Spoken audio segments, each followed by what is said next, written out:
The Now San Diego starts with breaking news. A bombshell from the White House today, the United States withdrawing from the United Nations Human Rights Council. Good afternoon, I'm Kimberly Hunt. The move comes one day after the council bashed President Trump for his zero-tolerance policy at the border. We have team coverage of this major battle with world leaders. Let's start with Brian Schlonsky. He's in the Live Center with this huge decision announced just 2 hours ago. Brian? Yeah, Kimberly, the news shocking to many that the U.S. would be leaving this. The announcement came today from Nikki Haley, who is the U.S. ambassador to the UN. Take a listen. While we do not seek to impose the American system on anyone else, we do support the rights of all people to have freedoms bestowed on them by their Creator. That is why we are withdrawing from the UN Human Rights Council, an organization that is not worthy of its name. Now, the U.S. has criticized the council as being stacked with opponents of Israel. UN Ambassador Nikki Haley, who you just heard from, had warned that the move could come if substantial reforms were not made. The U.S. also wanted a more strict criteria for membership and the ability to kick countries that have terrible human rights records off that council. Haley goes on to say that the regimes known for abusing human rights continue to serve on this council.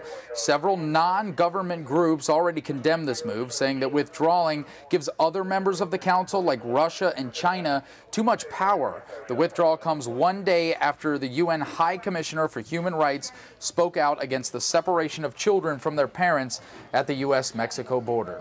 Inside the 10 News Live Center, I'm Brian Schlonsky. Very interesting timing, as you point out, Brian, and much more to come on this. We're working all angles. Thank you, Brian. And local lawmakers are getting involved in this fight at the border. Just today, Congressman Scott Peters introduced a bill to keep families together. We continue our team coverage with Team 10 investigator Adam Rakusin. He is live in the newsroom now with how this new bill would do just that. Adam? Yeah, Kim, this bill would make it so Department of Homeland Security officials would not be able to separate children from their parents unless there was some sort of extraordinary event, like the child was in immediate danger. The pressure to pass something and change law ramped up after images like this started to appear showing children in what looked like chain link cages separated from their parents. Peters' bill basically mirrors one introduced earlier this month in the Senate. The bill would require DHS to develop policies and procedures allowing parents and children to locate each other and reunite if they have been separated. Late last week, Peters spoke on the House floor demanding an immediate change to the separation policy.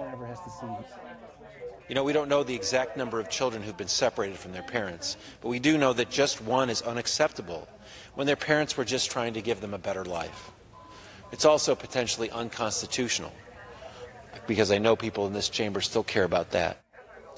And we reached out to Congressman Duncan Hunter's office also, and we're told they haven't reviewed this bill yet, so they can't comment at this point. While this bill was just introduced in the House, the Senate version has already been referred over to a committee and is being looked at. This isn't also the only attempt to change law regarding the separation of families. Late last night, Ted Cruz introduced the Protect Kids and Parents Act. We'll continue to monitor these laws. Reporting live in the News Center, Adam Rakusin, Team 10. Yeah, very similar to Senator Dianne Feinstein's bill already introduced. Thank you, Adam.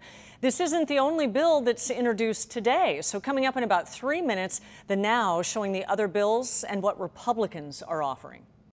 In today's lineup, potential game changer when we talk about safety. Only here on the Now, new technology that could change the way first responders save lives. We're talking everything from fighting a fire to finding a victim. And how about this one? Yeah, birth control, it may not just be for women anymore. There's a test starting this summer on birth control for men. We're gonna get into how exactly that would work. And also, this traffic stop arrest, it was caught on camera. It is raising some serious questions today. I want you to take a look at this.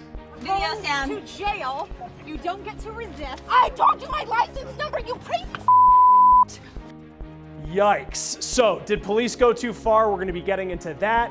And Alexa, well, she's already in our homes, but now she could be in your hotel room. And that's not the only new piece of technology coming. So, what's the deal with your privacy and all of this? We're going to get into that ahead on the Now today.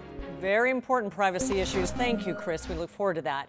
And right now, we're still waiting to hear the condition of a 1-year-old baby who was rushed to Rady Children's Hospital not breathing.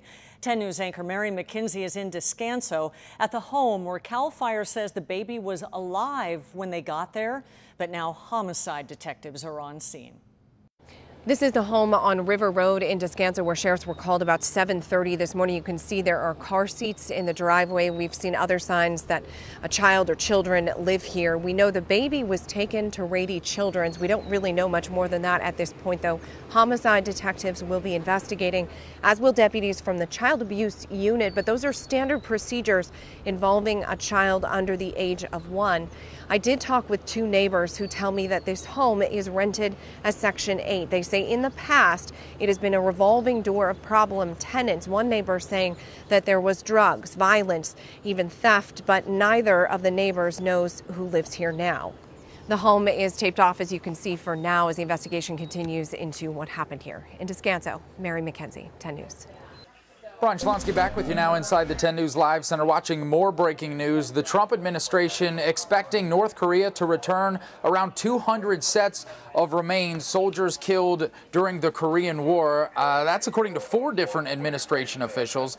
Planning is underway to receive these remains from North Korea in the coming days. This viewed by some as one of the successes of the president's historic June 12th summit with Kim Jong-un in Singapore. The Defense Department estimates there are about 5,300 sets of U.S. service member remains somewhere in North Korea. And coming up today at 5:30, 10 News anchor Vanessa Van Hefty will talk to a San Diego woman who has been wondering for decades if in this set of remains it will be her brother who still hasn't made it home. Chris? There is so much talk, so much debate, so much disagreement this week over immigration. And the fact is, all of that, it's not going away. Now Congress could take action. Bills up for debate now include everything from keeping families together to DACA. And the Now's Corey Rangel is tracking where all of it stands. A growing number of lawmakers speaking out and taking action against families being separated at the border. Every Senate Democrat has now signed on to a bill that would keep children and their parents together. Republican Senator Ted Cruz just announced he is also working on his own bill that will mandate that kids must stay with their parents. Over in the House, members are scheduled to vote on 2 Republican immigration bills this week. After the recent backlash, both bills are now expected to include language to keep families together. But the bills also address other pressing immigration issues. The issue du jour is definitely these children separated from their parents, but it's been an issue of resolving the issue for the DACA recipients for years now, and we should not miss the opportunity to address all of these issues. Both House bills provide billions of dollars for the border wall and cut back on legal immigration overall. But the more moderate bill provides legal status for Dreamers, those undocumented immigrants brought to the U.S. as children. But there is skepticism either bill will pass, and with no bipartisan compromise, Dreamers remain worried about their future. If Congress and Republicans and Democrats and the White House don't come together in time, we could see a scenario where Dreamers are being ripped away from their homes and uprooted. Juan Escalante came to the U.S. at the age of 11 from Venezuela. Despite calling America home for nearly 20 years, Juan is worried he might be forced to leave. I think that we could become deportation targets easily. They're doing this to young children, 1-year-olds, 2-year-olds, 3-year-olds, 4-year-olds. What's going to prevent them from going after young adults? The House will vote on both bills this Thursday, when we'll find out if either bill has enough support to move forward. For the Now, I'm Corey Rangel. All right, Corey, thank you. And anyone who's self-employed or has a small business has a new option for health insurance.